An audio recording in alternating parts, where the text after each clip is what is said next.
Bangladesh football লিগের খবর জানাবো। দ্বিতীয় রাউন্ডেও পয়েন্ট হারালো আবাহনী মোহামেডান। ফকিরের পুলকে 2-0 গোলে হারিয়েছে রহমতগঞ্জ। আর কুমিল্লার শহীদ ধীরেন্দ্রনাথ দত্ত স্টেডিয়ামে ব্রাদার্স ইউনিয়নের কাছে 2-1 গোলে হেরে গেছে আবাহনী। শুরুতেই নেপালি ফরোয়ার্ড অঞ্জন বিস্তার গোলে এগিয়ে যায় ব্রাদার্স। 58 মিনিটে ব্যবধান বাড়ান ব্রাজিলিয়ান মার্কোস রুদওয়ার। ম্যাচের যোগ করার সময় 1 গোল শোধ দেন সুলেমান দিয়াবাতে। প্রথম জয় ব্রাদার্সের, আর টানা দ্বিতীয় হার আকাশী নীলদের।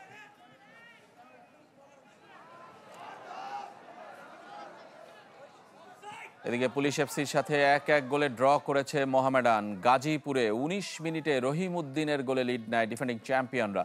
দ্বিতীয়ার্ধের শুরুতে এমএস বাবলু সমতায় ফেরান পুলিশকে। টানা 2 ম্যাচ জয় বঞ্চিত আলফাজের দল।